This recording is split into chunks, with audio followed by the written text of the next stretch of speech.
Bonjour, femme, lève-toi et entreprends, femme victorieuse en Christ.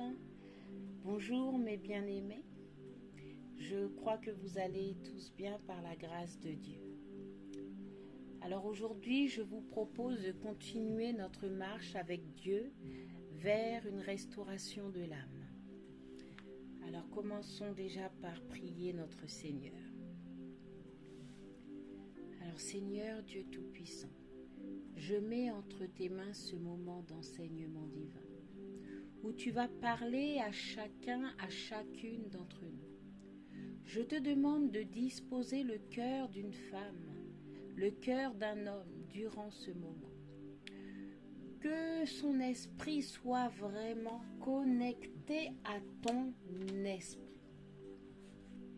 Oui, Esprit de Dieu. Oui, Esprit vivant, viens prendre le contrôle de ce moment. Ce moment qui se veut un moment d'enseignement, d'exhortation. Oui, Père, attire à toi les esprits qui ont besoin d'entendre ta parole. Papa, réécris l'histoire d'une femme là où elle croit qu'elle a pris fin. Au nom de Jésus-Christ de Nazareth, Amen, Amen, Amen. Alors, femme, lève-toi et entreprends. Les hommes, encore une fois, bonjour. Bonjour, je suis dans la joie. Je suis dans la joie tout simplement de pouvoir partager la parole de Dieu avec vous. Et vraiment, encore une fois, je prie que le Seigneur qu'il touche vos cœurs comme il a touché le mien, tout simplement. Donc, sans plus tarder, démarrons notre santé divine numéro 4. Donc, intitulé « Femme devient mature ». Intitulé « Femme devient mature ». Alléluia. Alors, le Saint-Esprit vraiment me pousse à faire cet enseignement. Femme devient mature. Femme devient mature. Oui, mes bien-aimés, en tant que chrétiens, en tant que chrétiennes, nous avons effectivement des défis à relever pour atteindre la maturité spirituelle. Nous savons que l'homme est esprit dans un corps qui possède une âme. En ayant accepté Jésus-Christ comme Seigneur et comme Sauveur, nous sommes passés d'ailleurs par les eaux du baptême, par immersion, nous savons que nous sommes nés de nouveau. Nous savons que nous sommes nés de nouveau de ce fait et que être né de nouveau en Christ est synonyme de nouvelle naissance. On va dire comme ça, que c'est synonyme de nouvelle naissance. Donc, mes bien-aimés, soyons donc conscients et conscientes qu'à ce stade, nous sommes des bébés spirituels. Au stade où nous sommes nés de nouveau, nous sommes nouveaux en Christ. Nous sommes bébés spirituels. Et un bébé spirituel, pour rentrer dans son héritage, doit pouvoir relever des défis. Ces défis-là sont, il doit grandir. Il doit grandir. Comment? En s'alimentant de la parole de Dieu. C'est très important. Si on ne s'alimente pas de la parole de Dieu, on ne peut pas grandir. C'est impossible. Nous allons aller dans Josué. Nous allons aller dans Josué chapitre 1 à partir du verset 8. Chapitre 1, on va dire verset 8. Chapitre 1, verset 8. Il est écrit, je lis avec révérence au nom de Jésus. Donc, il est écrit que ce livre de la loi ne s'éloigne point de ta bouche. Médite-le jour et nuit pour agir fidèlement selon tout ce qui est écrit, car c'est alors que tu auras du succès dans tes entreprises, c'est alors que tu réussiras. Nous avons aussi la parole dans Deutéronome 6,7, où là c'est écrit « Tu dois aimer le Seigneur ton Dieu de tout ton cœur, de tout ton être et de toute ta force. Les commandements que je te donne aujourd'hui resteront dans ton cœur. Tu les enseigneras à tes enfants, tu en parleras quand tu seras assis chez toi et quand tu marcheras sur la route, quand tu te coucheras et quand tu te lèveras. Pour ne pas les oublier, tu les attacheras sur ton bras et sur ton front. Tu les écriras sur les montants de la porte de ta maison et sur les portes de tes villes. » Vous savez, c'est ce deuxième passage de Deutéronome qui vraiment nous dit qu'il faut qu'on s'attache à la parole de Dieu. Il est primordial et important de s'attacher à la parole de Dieu. Il faut grandir. Nous devons grandir. C'est pas normal que nous restons, surtout si toi, ça fait 10 ans, 20 ans que tu es dans le Seigneur, mais que tu ne lis pas ta Bible ou que tu la lis très rarement. C'est pas normal. Je prie que Dieu nous donne vraiment cet amour à augmenter notre lecture de la parole, à augmenter notre amour de lire ce que Dieu dit dans sa parole, d'avoir ce dialogue avec le Seigneur au nom de Jésus-Christ de Nazareth. Je continue. Alors, le premier défi, c'était « Il doit grandir », que je viens juste de lire. Le deuxième défi, il doit se muscler. Il doit se muscler. Comment? En priant. Oui, mes bien-aimés, par la prière. Par la prière. Nous devons prier sans cesse. Nous devons pas se relâcher.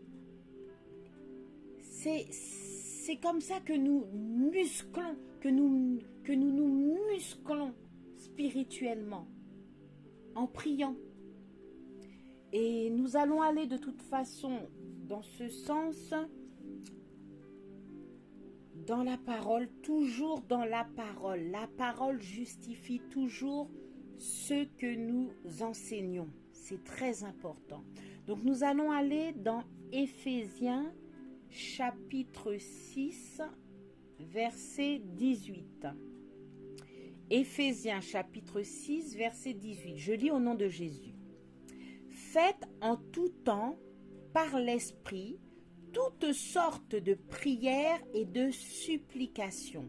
Veillez à cela avec une entière persévérance et priez pour tous les saints. Avec persévérance. Veillez à cela avec une entière persévérance. C'est très important de se muscler. Dans le passage également de Luc chapitre 21, à partir au verset 36. Veillez donc et priez en tout temps, afin que vous ayez la force d'échapper à toutes ces choses qui arriveront et de paraître debout devant le Fils de l'homme. Vous avez vu le verbe qui a été utilisé? De paraître debout devant le Fils de l'homme. devons nous muscler. Un bébé, avant d'apprendre à marcher, il va d'abord essayer de se mettre à quatre pattes. Il va tomber, il va se relever, il va tomber. Dès qu'il arrive à quatre pattes, dès qu'il arrive à se stabiliser à quatre pattes, il avance, il continue, il ne se relâche pas. Là maintenant, il faut que je me mette debout. Il faut que je me mette debout. Je dois réussir à me mettre debout parce que j'ai un objectif, c'est de marcher. C'est de marcher, c'est de marcher. Je me mets debout, je tombe. Je ne lâche rien, je ne lâche rien. Je continue jusqu'à temps que je me mette debout. Debout pourquoi ? Troisième objectif, il faut que je marche, il faut que j'avance, il faut que je marche, il faut que j'avance pour aller prendre mon biberon. C'est pareil. Nous sommes bébés spirituels, nous devons grandir, nous devons nous muscler, nous devons vraiment nous mettre debout. Nous mettre debout, à marcher selon l'esprit, à marcher, sans se relâcher. Nous devons prier sans relâche, prier, faire des prières.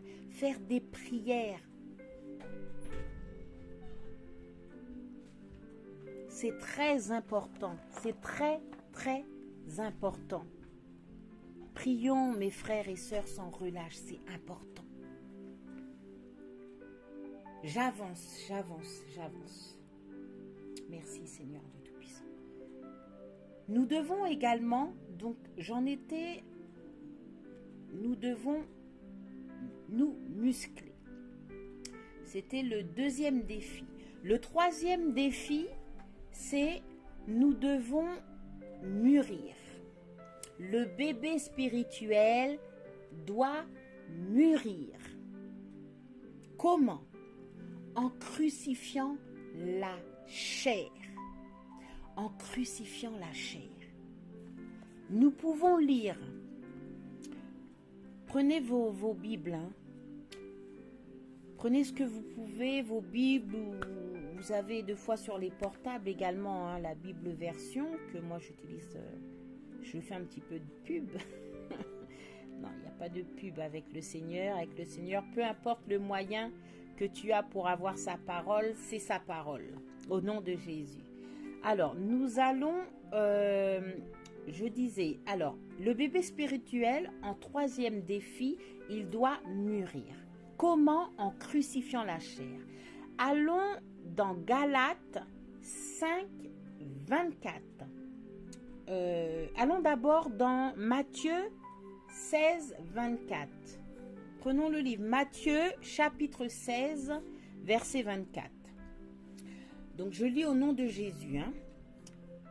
Alors, Jésus dit à ses disciples, « Si quelqu'un veut venir après moi, qu'il renonce à lui-même, qu'il se charge de sa croix et qu'il me suive. » Nous avons également dans Galates 5, chapitre 5, verset 24. Que des versets 24. Verset 24. Ceux qui sont à Jésus-Christ ont crucifié la chair avec ses passions et ses désirs.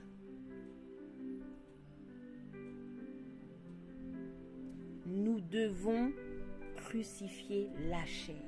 Si nous voulons aller, si nous voulons suivre Jésus-Christ, nous devons crucifier la chair. Nous ne devons pas faire semblant. Nous ne devons pas jouer, la comédie, jouer les comédiens. D'ailleurs, Dieu sait tout. Il voit tout, il sait tout. On ne se moque pas de Dieu.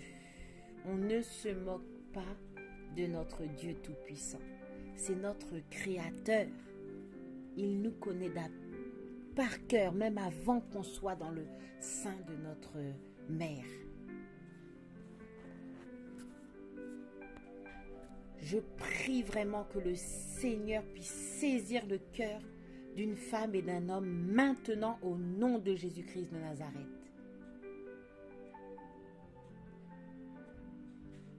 Que cet homme et que cette femme soient conscientes qu'il faut crucifier la chair. Le quatrième défi, c'est en tant que bébé spirituel. Ensuite, lorsque nous arrivons à ce stade-là, nous commençons quand même à grandir.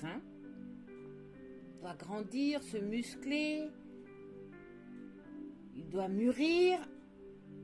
Maintenant, nous arrivons aux choses sérieuses qui dit il doit conquérir son héritage. Nous devons conquérir notre héritage. Comment?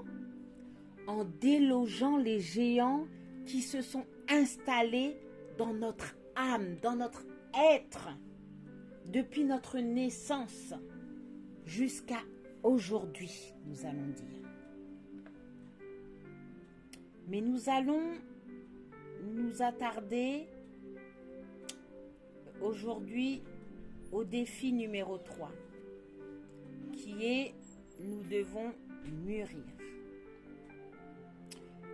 Nous devons mûrir en crucifiant la chair et en restaurant l'âme. En crucifiant la chair et en restaurant l'âme. Vraiment, ce plan est vraiment pour nous aider. Pour nous aider vraiment à rentrer dans une maturité spirituelle. Comme disait maman Corinne Camdem, soyons des chrétiens connectés à l'Esprit de Dieu. Soyons des chrétiens en communion avec l'Esprit de Dieu. Soyons des chrétiens animés par l'Esprit de Dieu. Soyons des chrétiens conduits par l'Esprit de Dieu. Soyons des chrétiens transformés par l'Esprit de Dieu. En clair, soyons des ouvriers de Dieu. Soyons des soldats de Dieu. Soyons des femmes et des hommes amoureux, amoureuses de Dieu. Au nom de Jésus-Christ de Nazareth. Trop de chrétiens ont du mal à passer le cap de la maturité spirituelle. C'est un fait. C'est un fait.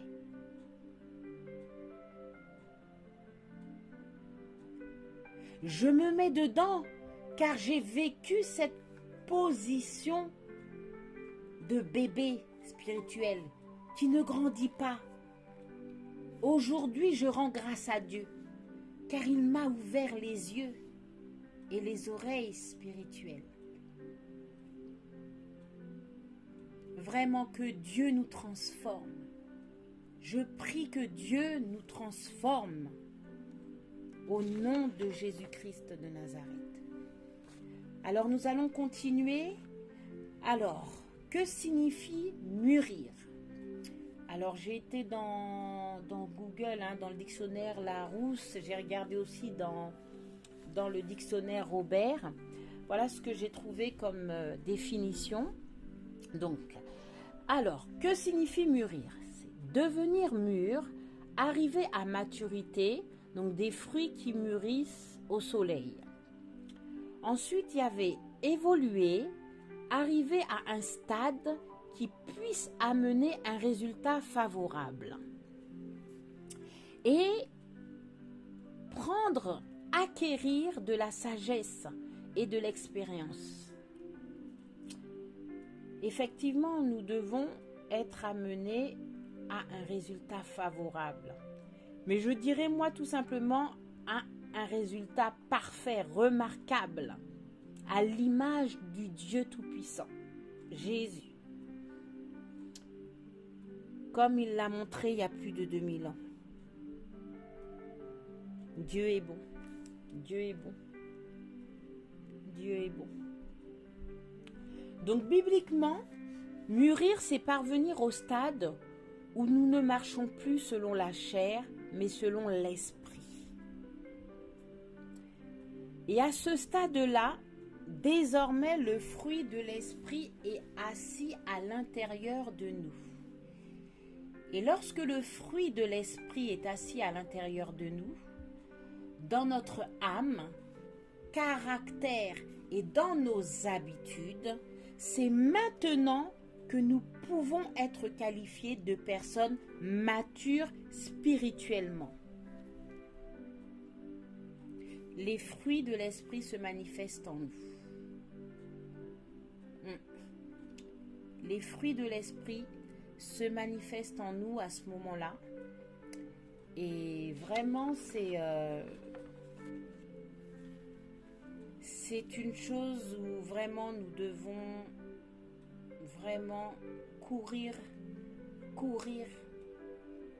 vraiment aspirer aux fruits de l'esprit. Mes bien-aimés, nous allons nous arrêter là et je vous invite à lire et à méditer donc Galates 5, donc Galates chapitre 5, verset 22 et Romains chapitre 8, verset 1 au verset 37. La prochaine fois, nous allons parler de la chair et ses caractéristiques. La chair et ses caractéristiques. Avant de nous quitter, nous allons remercier le Seigneur pour ce moment. Seigneur Dieu Tout-Puissant, nous te remercions pour ce temps passé dans ta parole.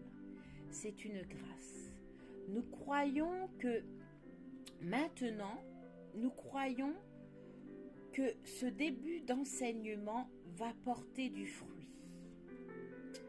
Car tout vient de toi, Père éternel. Et nous nous préparons à recevoir davantage pour notre édification, pour notre sanctification. Nous voulons que la lumière luise, que la lumière s'allume en nous et ne s'éteigne jamais. Et que tout ce qui a été dit prenne vie en nous et change notre système de pensée. Nous aspirons à ta pensée, à tes œuvres, Père éternel.